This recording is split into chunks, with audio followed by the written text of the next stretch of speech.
আজকের এই মহান সংসদে দাঁড়িয়ে আমিও জানতে চাই ইলিয়াস আলী কোথায়।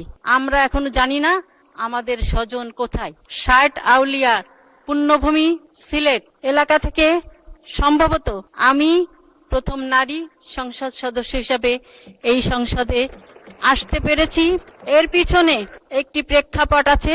সেই প্রেক্ষাপট হলো আমার স্বামী এম ইলিয়াস আলী সিলেট 2 আসনের সংসদ সদস্য ছিলেন। বিগত ফ্যাসিস্ট সরকার 2012 সালের 17 এপ্রিল ওর গাড়ি চালক আনসার আলী সহ তাকে গুম করে।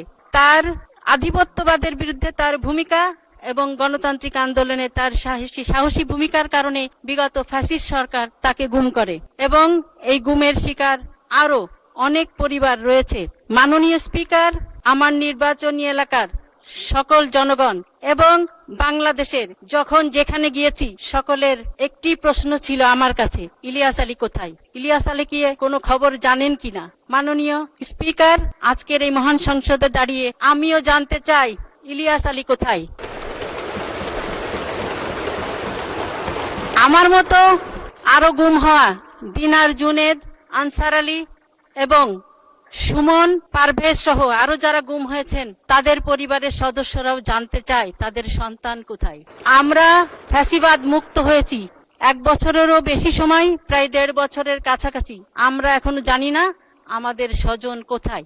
আমরা বিভিন্নভাবে বিভিন্ন জায়গায় তাদেরকে নিয়ে কথা বলেছি, কিন্তু আমরা এখনো জানি না যে তাদের অবস্থান কি, তাদের পরিণতি কি।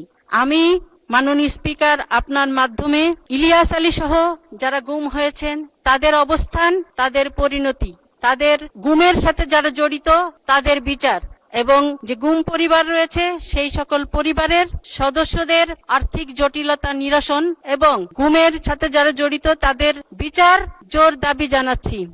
মাননীয় স্বরাষ্ট্রমন্ত্রী, মাননীয় আইন মন্ত্রীর কাছে দাবি জানাচ্ছি যে তাদের বিচার প্রক্রিয়া এবং 17 বছরের যারা গুম হয়েছে, খুন হয়েছে তাদেরকে জুলাই যোদ্ধা হিসেবে স্বীকৃতি দেওয়ার দাবি জানাচ্ছি মাননীয় স্পিকার।